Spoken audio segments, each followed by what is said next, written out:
in Libya, where aid teams are battling to help survivors locate the dead 5 days after devastating flooding hit eastern Libya. Thousands of people were killed when two dams burst in the wake of Storm Daniel, washing away whole neighborhoods in the city of Derna. Survivors have described terrifying escapes and people swept away in front of their eyes.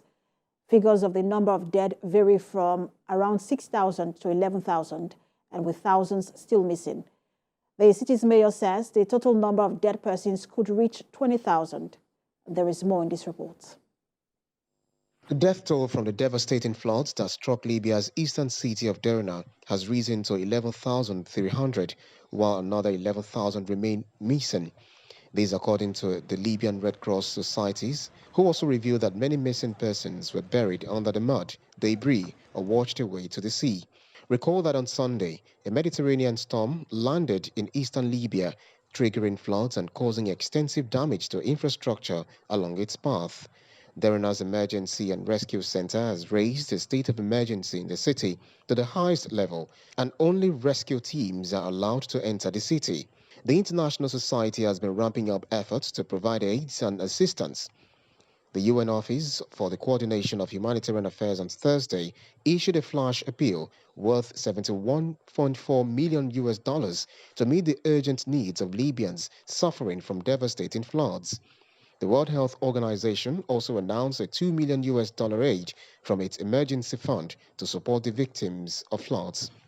On rescue efforts, the contingent of the National Fire Brigade sent to the Libyan city affected by Hurricane Daniel has been operational in Derna for more than 24 hours.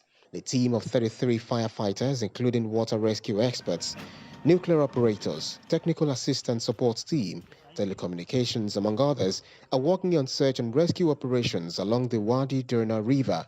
This is as residents continue to hope to get reunited with their family members. I have joining me on the news, President Emeritus, Corporate Council on Africa, Stephen Hayes. He joins me to speak on the situation in Libya. Good to have you join us. Good morning. It's good to be here again.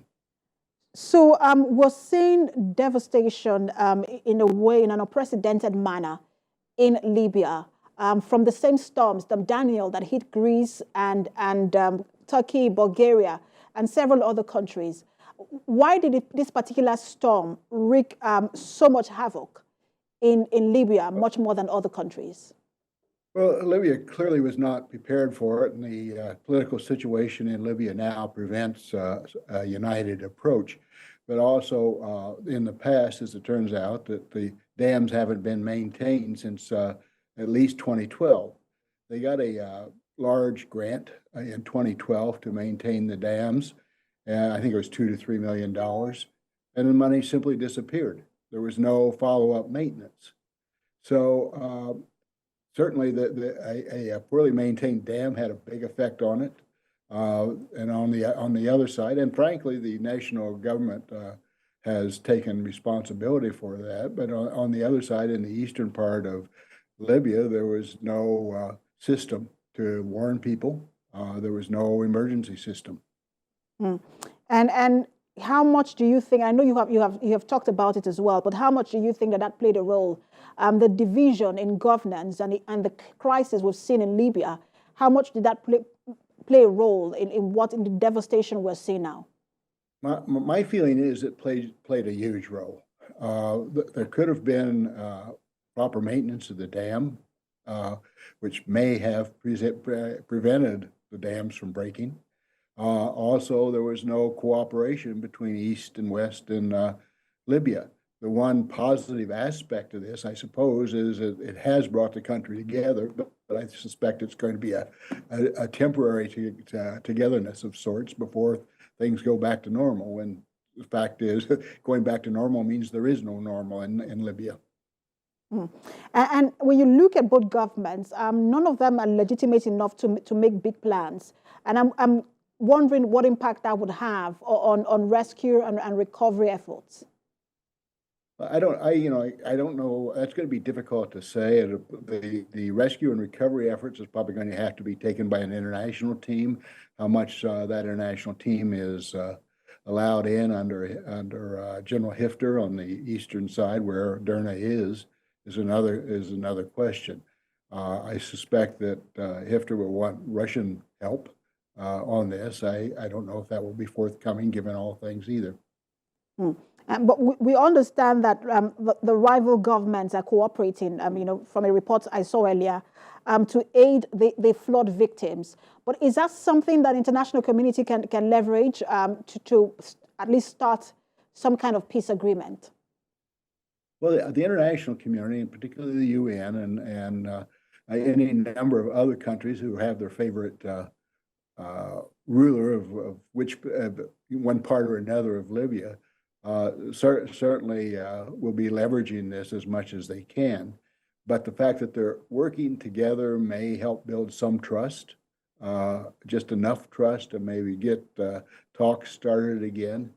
Everyone wants to leverage. The Russians will want to leverage on the eastern side, the UN and most of the rest of the world who recognizes the government of national unity will want to push for unification more strongly, I suspect, because of this. Now, I want to ask, because we also know that there is this disaster rising from the earthquake in Morocco. The Ukraine situation is still there. You have refugees, from Sudan and several other countries, Yemen, Syria. It looks like that humanitarian sector, as it were, it's overstretched at this point. What more can be done to ensure that people are pulling in the resources that is needed? I think you made the most valid point. The relief agencies are overstressed. It's going to be very difficult. Not everyone is unified has a unified plan to handle refugees. Certainly, it's a big problem in Europe. The borders in Libya, for instance, are very porous for traffickers and the refugee issues as well. I think it's very, very difficult. Someone recently asked me, well, what good is the UN? I think the UN is going to be invaluable in this case of being able to pull together assistance. There aren't many governments in and by themselves able to pull together an international team. And I think groups like UNICEF, UNDP, and others are going to be invaluable in this case, in the cases of other areas. There's got to be an international plan. I think that international plan is generally lacking, not necessarily because of will, but because of the different factions that are dividing the world at this stage. And President Emeritus, Corporate Council on Africa, thank you so much for talking to us. Thank you.